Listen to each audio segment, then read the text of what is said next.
है, अगर आप उस प्रकार से देखते हैं तो ये आपको बेहतर समझ में आएगा।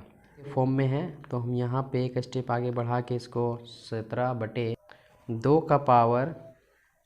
तो मिलते हैं अगले वीडियो में, तब तक के लिए thank you and bye bye.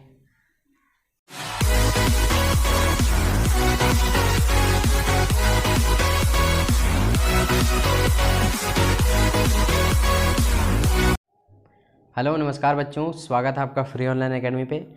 अब हम देखेंगे प्रश्नावली 1.4 का प्रश्न संख्या दूसरा। इससे पहले हमने प्रश्न संख्या 4 और 8 और फिर पहला किया है। अब हम देख रहे हैं प्रश्न संख्या दूसरा। मैं आपसे रिक्वेस्ट करूंगा कि जिस प्रकार से प्लेलिस्ट में 1.4 का वीडियो डला है उसी प्रकार से आप देखें। मैं ऐसा इसलिए कह रहा हूं क्योंकि जिस प्रकार मैंने कहा है, अगर आप उस प्रकार से देखते हैं तो ये आपको बेहतर समझ में आएगा।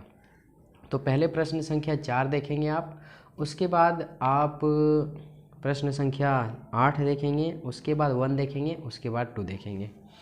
ठीक है, तो आइए हम इसे हल करते हैं। तो यहाँ पे है 17/8। तो जैसा कि आप जानते हैं ऊपर वाले को अंश बोलते हैं और नीचे वाले को हर बोलते हैं। तो यहाँ पर हम क्या करते हैं, सबसे पहले इस हर को तोड़ देते हैं, गुणनखंडन कर देते हैं, आभाज्य गुणनखंडन कर देते हैं। उससे पहले जो हल करने का नियम है वो हम लिखते हैं यहाँ पे। तो यहाँ पे हम लिखेंगे दिया है परिमेय संख्या बराबर 17/8। ठीक है, इतना लिखने के बाद ये जो परिमेय संख्या है ये क्वेश्चन का है, ये हमने ऐसा लिख दिया।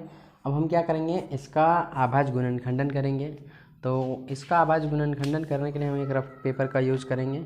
हर का हमें आभाज्य गुणनखंडन करना है। तो 2 का पहाड़ा से देंगे तो ये 4 बार में चला जाएगा, और 2 का पहाड़ा से देंगे तो ये 2 बार में चला जाएगा। तो देखेंगे तो 8 आया है, 2 गुने 2 गुने 2।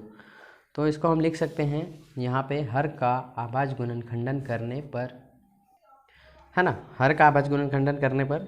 तो यहाँ पे जो संख्या परिमेय संख्या दे रखी है 17/8, तो हम अंश को ज्यों का त्यों लिखेंगे और हर को आभाज्य गुणनखंडन के फॉर्म में तोड़ के लिखेंगे। तो यहाँ पे जैसा कि हमने इसको तोड़ के रख लिया है, तो इस ये जो 8 है इसको हम लिखेंगे 2 गुने 2 और गुने में 2।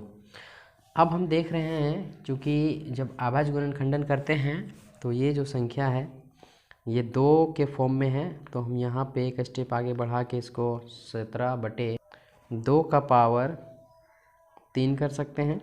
अब चूँकि यहाँ पे इसमें 5 नहीं है तो हम यहाँ 5 का पावर 0 रखेंगे। ऐसा मैंने इसलिए कहा क्योंकि पिछले वीडियोज़ में हमने बताया था आपको कि शांत अशांत हम तभी बता सकते हैं जब आभाज्य गुणनखंडन हर का 2 और 5 के फॉर्म में हो। अगर इन दोनों के अलावा अन्य कोई संख्या आती है तो वो अशांत कहलाएगी।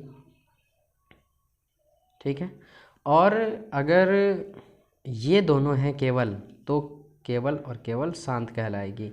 अगर आपका केवल 2 आता है, केवल गुना में 2 आता है जिस प्रकार से यहाँ पे आया है, तो आप गुना के फॉर्म में 5 लिखेंगे और उसके ऊपर पावर 0 रख देंगे। अगर उसी तरह गुना के फॉर्म में आभाज्य गुणनखंडन करने पर सिर्फ 5 आता है तो 5 के गुना में आप 2 का पावर 0 कर देंगे। और ये जो है सो प्रश्न संख्या 1 में देखिएगा करके तो केवल 5 आएगा, तो उसमें गुना के फॉर्म में हम 0 लगाए थे।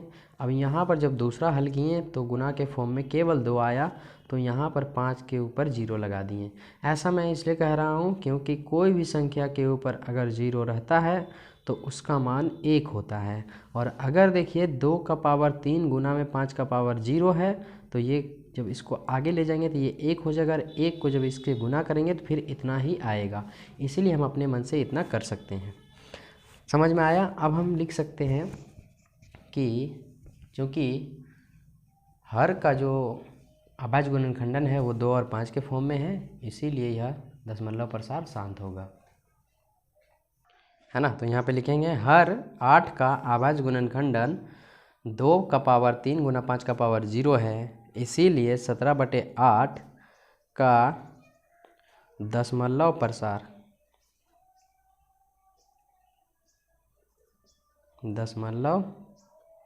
प्रसार शांत होगा, है ना। तो ये हमारा हो गया आंसर फाइनल। आप अगर ये नियम नहीं पता है तो नियम जान लीजिए।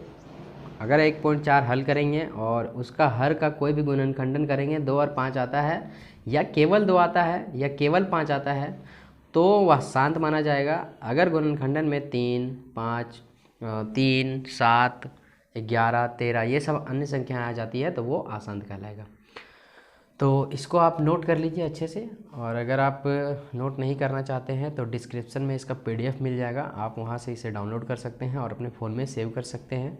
और अगर आपके घर के निकट साइबर है तो आप साइबर कैफ़े में जाके इसे डाउनलोड भी करके अपने कॉपी के तरह, नोट्स की तरह यूज़ कर सकते हैं। तो मिलते हैं अगले वीडियो में। तब तक के लिए thank you and bye bye.